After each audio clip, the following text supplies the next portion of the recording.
सभी को नमस्कार। आज हम बात करेंगे विवाह के विषय में कि विवाह कब होगा, कैसे होगा, कहाँ होगा। ये सारी चीज़ों पे आज हम लोग बात करेंगे। आज हम लोग का जो टॉपिक रहेगा वो विवाह के ऊपर ही रहेगा कि हमारा लव मैरिज होगा कि अरेंज मैरिज होगा, या विवाह में विलंब होगा, या फिर विवाह होगा ही नहीं। इन सब चीज़ों पे आज हम लोग चर्चा करेंगे। तो देखिए, मैं आप लोग को एक चीज़ बता दे रहा हूँ कि सप्तम भाव जो होता है, कुंडली का जो सप्तम भाव होता है वो विवाह का भाव होता है, उसको हाउस भी बोलते हैं। तो सप्तम भाव आप लोग को मैंने अपने प्रोफेशन वाले वीडियो में भी समझाया था कि कैसे भाव देखते हैं, कैसे कस्पल सबलॉर्ड देखते हैं, उसमें भी आप लोग को मदद मिलेगी। फिर भी इसमें हम थोड़ा सा आप लोग का मदद करेंगे, इसमें आप लोग को पता चलेगा कि कैसे देखा जाता है। अब सेवेंथ जो होता है, सेवेंथ हाउस जो है वो अपना विवाह का होता है। अब आज हम लोग ये जानेंगे कि देखिए, सेवेंथ हाउस जो है अपने केपी एस्ट्रोलॉजी में उसके सीएसएल को देखना रहता है, उसका सीएसएल और उसका उस सीएसएल का एनएल मतलब नक्षत्र लॉर्ड, ये कहाँ बैठा है अपनी कुंडली के 12 के 12 भाव में कहाँ बैठा है, उसी हिसाब से रिजल्ट देगा। आज उसी पे चर्चा करेंगे हम लोग कि पहले भाव में बैठा है तो क्या रिजल्ट रहेगा, दूसरे भाव में रहेगा तो क्या, तीसरे भाव में क्या। इस तरीके से 12 के 12 भाव में आज ये पहला पार्ट रहेगा। इसमें भी कई सारे पार्ट बनेंगे, तो इसमें हम लोग इस पे चर्चा करेंगे। इससे आप लोग को बहुत ही आसान हो जाएगा। ये बेसिक चीजें हैं समझना। जैसे देखिए, सपोज किसी का भी कुंडली है, उस कुंडली में 7th सीएसएल जो है वो बना हुआ है कोई भी ग्रह, वो ग्रह जो है पहले भाव में जाके बैठा हुआ है, कोई एक्स प्लेनेट है, वो एक्स प्लेनेट जो है वो जाके पहले भाव में बैठा हुआ है, तो क्या रिजल्ट रहेगा। अगर पहले भाव में बैठा हुआ है तो ये ध्यान रखिएगा आप लोग कि वह व्यक्ति स्वयं से ही सारे अवसर को निकाल लेगा कि हमारी शादी कैसे होगी, कब होगी, का मतलब खुद जो है वो अपनी शादी कर लेगा। अपने शादी में उसको किसी का इन्वॉल्वमेंट की जरूरत नहीं पड़ेगी, वो खुद अपनी शादी कर लेगा। इसका मतलब ये नहीं है कि लव मैरिज कर लेगा, लव मैरिज पे भी हम लोग आएंगे। फिर आ जाइए, मान के चलिए 7th सीएसएल जो है वो सेकंड हाउस में जाके बैठा है। तो अगर सेकंड हाउस में जाके बैठा है तो सेकंड हाउस होता है कुटुंब का। ये मान के चलिए कि इसमें पूरा परिवार जो है इन्वॉल्व रहेगा शादी में। ये शादी होने में सारे मतलब घर वाले सभी लोग जो है इसमें सहयोग करते हैं शादी कराने में। एक तरीके से मान के चलिए इसमें अरेंज मैरिज होने की संभावना ज्यादा रहती है। और थोड़ा सा ये अच्छा भाव भी होता है, मैं और भी चीजें बताऊंगा आगे चल के। अब 7th सीएसएल अगर जाके तीसरे भाव में बैठा हुआ है तो ये कम्युनिकेशन के माध्यम से शादी होती है। ऑनलाइन जो लोग देखते हैं मैट्रिमोनियल्स पे या फिर फेसबुक पे, व्हाट्सएप पे, इस तरीके से उससे जो है आदान प्रदान होता है, लोगों की शादियां होती हैं। और इसमें मोबाइल का बहुत बड़ा रोल है। थर्ड हाउस जो होता है वो इसी का होता है, ऑनलाइन एक्टिविटी का होता है। इस तरीके से थर्ड हाउस में ये सारी चीजें आ गई। अब फोर्थ हाउस आ जाइए। अगर फोर्थ हाउस में है, तब फोर्थ हाउस में है तो ये मान के चलिए कि ये थोड़ा सा निगेटिव है, क्योंकि ये फिफ्थ हाउस को निगेट करता है। और फिफ्थ हाउस होता है लव का, मतलब शादी होने के बाद थोड़ी सी दिक्कतें आएंगी। अगर 7th सीएसएल फोर्थ हाउस में जाके बैठा हुआ है तो थोड़ा सा मतलब लवलेस लाइफ हो जाता है। शादी होने के बाद लड़का या लड़की कहते हैं कि बहुत ज़्यादा प्रेम नहीं रह गया है एक दूसरे में, और बड़ी दिक्कतें होती हैं, कोई किसी को समझने वाला नहीं है। इस तरीके से फोर्थ हाउस में रहता तो होता है। ये सबका उपाय भी हम लोग बताएंगे। कुछ बैड हाउस हैं, ये तो फोर्थ हाउस फिर भी कम बैड हाउस है, आगे भी हम लोग बताएंगे कौन से बैड हाउस ज़्यादा हैं।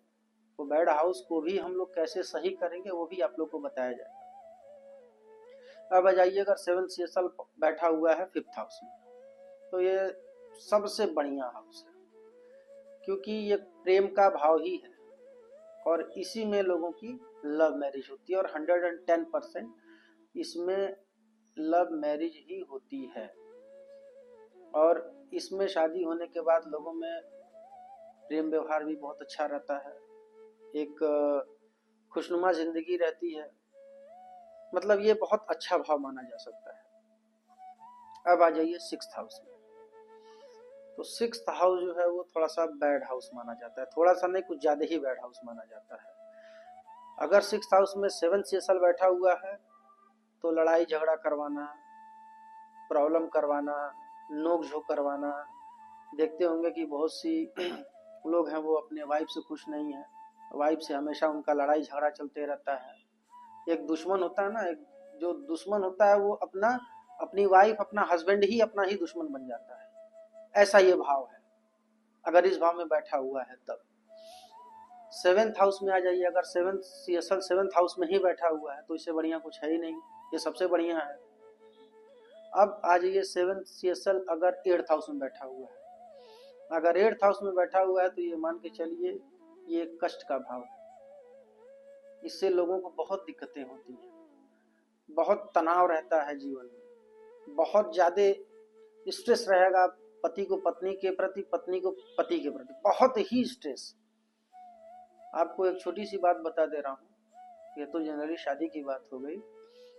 किसी भी व्यक्ति का अगर अष्टम भाव में किसी भी भाव का अगर संबंध बन गया तो उस व्यक्ति को उससे आजीवन ही स्ट्रेस रहेगा, चाहे वो कुछ भी कर ले। अगर उसका अंतरदशा महादशा आ जाए तब तो और दिक्कत हो जाती है।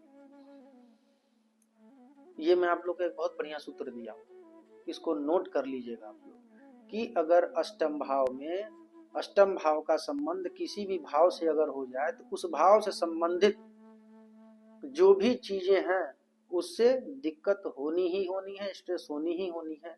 अगर बच्चे के साथ बच्चे वाले भाव से आ जाए तो बच्चे से कष्ट हो जाएगी। अगर वाइफ के साथ आ जाए, जैसे ये 7th हाउस वाइफ से है तो वाइफ से ही स्ट्रेस होने लगेगा, तो वाइफ ही ऐसे काम करेगी कि स्ट्रेस होगा। मतलब हस्बैंड वाइफ दोनों, वाइफ के लिए हस्बैंड, हस्बैंड के लिए वाइफ, उससे स्ट्रेस होना शुरू हो जाएगा, उससे परेशानियां होनी शुरू हो जाएंगी। आदमी परेशान हो जाएगा, हमेशा तनाव में रहेगा, घर में जाते ही उसको दिक्कतें होना शुरू हो जाएंगी। वाइफ के सामने जाते ही उससे जो है समस्याओं का ऐसा लगेगा कि मतलब मैं घर में रहूं ही नहीं, इस तरीके की समस्याएं होनी शुरू हो जाती हैं। ये सबका उपाय है और बहुत नॉर्मल उपाय है, बहुत अच्छा उपाय है, ये भी इस पर भी हम लोग चर्चा करेंगे।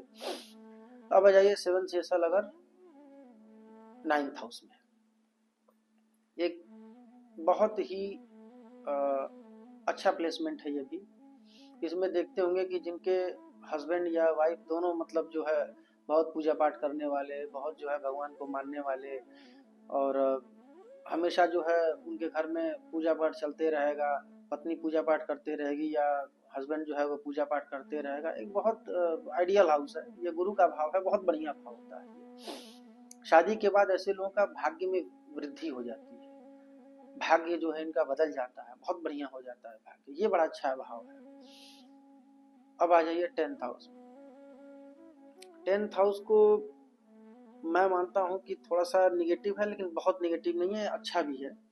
क्योंकि ऐसे लोगों का शादी, जैसे हस्बैंड है तो उसका वर्किंग वुमेन से शादी हो जाएगी, मतलब नौकरी वाली लड़की रहेगी या कुछ काम करते रहेगी। एक ही दिक्कत होता है इसमें कि जो लड़की रहेगी थोड़ा सा बॉसी नेचर उसका रहेगा, तो बॉसी नेचर होने के वजह से ही थोड़ी दिक्कतें होती हैं, और कोई बात नहीं।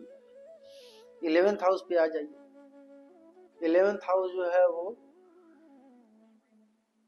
जो अपने साथ पढ़ा हुआ है उसी के साथ शादी हो जाना, अपने क्लासमेट के साथ, अपने मित्र यार के साथ, अपने समकक्ष जो रहा हुआ है उसके साथ शादी होना, इसमें जो है ये 11th हाउस में आता है। ये भी लव मैरिज को ही थोड़ा सा डिनोट करता है। अब आ जाइए 12th हाउस में। 12th हाउस को लोग बहुत बैड हाउस मानते हैं इसको भी, लेकिन देखिए सारी चीजें बुरी नहीं होती हैं। अब इसमें इंटर कास्ट शादी होती है। अब इंटर कास्ट शादी को लोग खराब मानते हैं, लेकिन अगर योग है आपकी कुंडली में तो आपकी इंटर कास्ट शादी ही होगी। वो व्यक्ति गलत नहीं है, उसके ग्रह उसको ऐसा करवा रहे हैं, तो इस पे भी गलत नहीं मानना चाहिए। ठीक है, उसका योग है, वो इंटर कास्ट शादी किया है। जिसकी फॉरेनर से शादी होती है वो भी 12th हाउस डिनोट करता है। अगर 7th से 12th हाउस में जाके बैठेगा तो वो फॉरेनर से शादी करेगा, मतलब उसकी फॉरेनर से शादी होने की संभावना बढ़ जाएगी। ये भी लव मैरिज में ही आता है।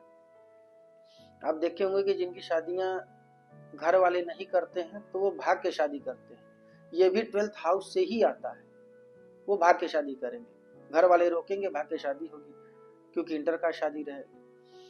तो इस तरीके से 12 के 12 भाव को मैंने बता दिया, जिसमें से 6th और 8th और 12th मैं बताया हूँ कि सबसे ज्यादा बेकार होता है, लेकिन ये बेकार नहीं है, ये भी बढ़िया है। कैसे बढ़िया है ये भी हम लोग अगले वीडियो में बताएंगे। आप लोग का बहुत बहुत धन्यवाद।